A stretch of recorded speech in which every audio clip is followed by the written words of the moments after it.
A transição energética, entendida como um processo de substituição de combustíveis fósseis por fontes renováveis, tem ampliado a participação de tecnologias de baixo carbono nas matrizes energéticas globais. Em 2023, as fontes renováveis representaram cerca de 30% da geração elétrica mundial, com projeção de alcançar 46% até 2030. No Brasil, 49,1% da oferta interna de energia provém de fontes renováveis, e aproximadamente 88% da matriz elétrica nacional é composta por fontes não fósseis. Nesse cenário, cresce a demanda por minerais estratégicos necessários à fabricação de equipamentos e componentes utilizados nessas tecnologias. Entre esses minerais, destaca-se o estanho, classificado como mineral crítico devido à aplicação em ligas metálicas empregadas em dispositivos eletrônicos e em sistemas fotovoltaicos.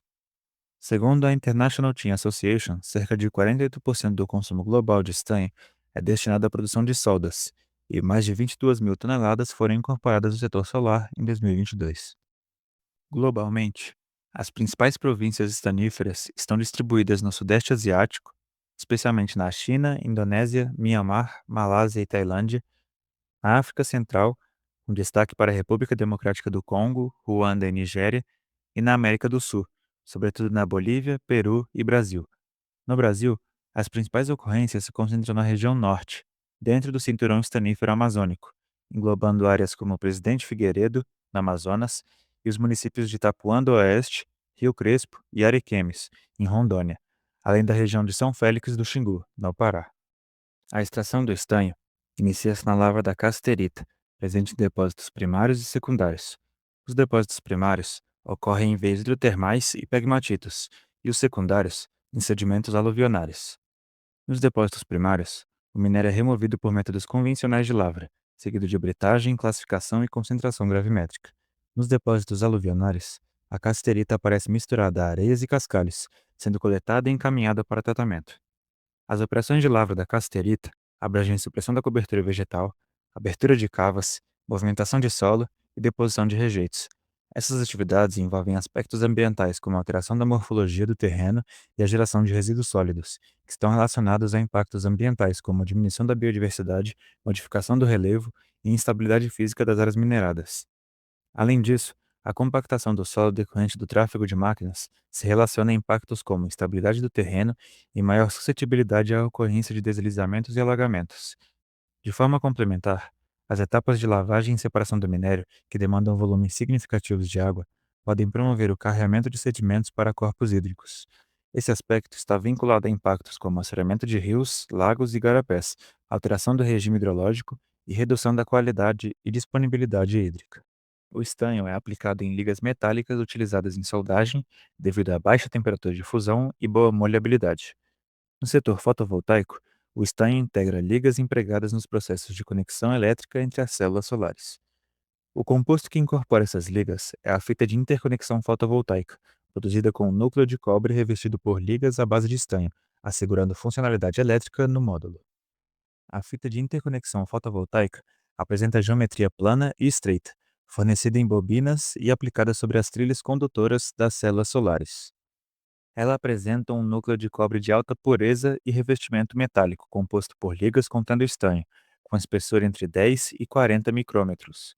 A composição elementar é constituída por cobre, estanho e, conforme a liga, chumbo, prata ou cobre. Já a sua composição virtual inclui os insumos necessários à produção: minérios metálicos, energia térmica e elétrica, água, insumos químicos, transporte e trabalho humano envolvidos no ciclo produtivo. A cadeia produtiva da fita de interconexão fotovoltaica é estruturada em três segmentos interdependentes: cadeia de fornecedores, cadeia principal e cadeia auxiliar. A cadeia de fornecedores inclui os produtos de cobre eletrolítico, as ligas de estanho utilizadas no revestimento, os equipamentos industriais e os insumos químicos. A cadeia principal envolve a laminação do cobre, o estanhamento, o corte e o bobinamento, etapas que conduzem à obtenção do produto final, a fita de interconexão fotovoltaica. Por fim, a cadeia auxiliar reúne os órgãos reguladores e normalizadores, as instituições de pesquisa e desenvolvimento, além das atividades de logística, transporte e certificação técnica necessárias à produção e circulação do componente. O processo produtivo inicia-se com o recebimento do cobre eletrolítico, que passa por laminação para atingir a espessura especificada e por preparo superficial destinado à remoção de óxidos e contaminantes. Em seguida, o estanhamento é realizado pela aplicação da liga metálica, por imersão quente ou por deposição controlada, garantindo a aderência do revestimento ao núcleo de cobre. Após essa etapa, ocorre o corte longitudinal, o bobinamento e o controle dimensional, que verifica parâmetros como espessura do revestimento, uniformidade da camada e condutividade elétrica da fita.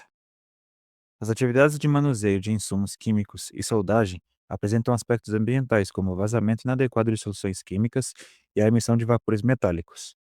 Estes aspectos estão associados a impactos ambientais como a alteração da qualidade química da água e do solo e a poluição do ar. Além disso, a produção da fita de interconexão envolve aspectos ambientais como a geração de flentes líquidos, borras metálicas e resíduos sólidos, que se relacionam a impactos como a poluição hídrica, a contaminação química do solo e da água subterrânea e a toxicidade para organismos aquáticos. Adicionalmente, o uso de ligas contendo estanho, chumbo, prata e cobre é um aspecto que implica o impacto de bioacumulação de metais na biota. Já a emissão de ruído causa poluição sonora e perturbação da fauna.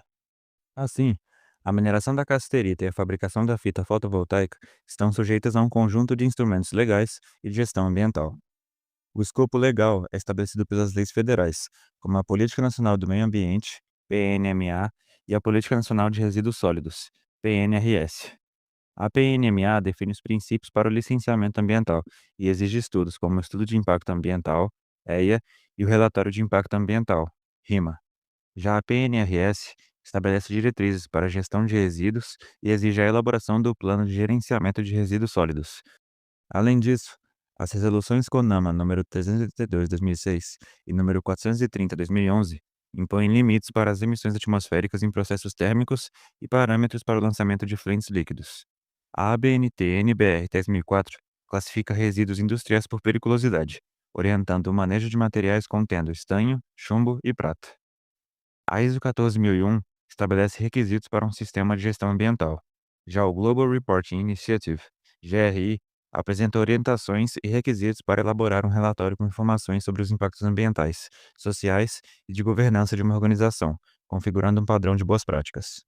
Portanto, o estanho é um mineral estratégico para a transição energética, atuando como elemento vital na fabricação de componentes fotovoltaicos. Em um contexto de aquecimento global, é fundamental a solidez na governança corporativa e a responsabilidade ambiental e social em todos os processos produtivos. Estes processos são de ciclo aberto, e suas entradas e saídas de matéria e energia geram perdas e contaminações.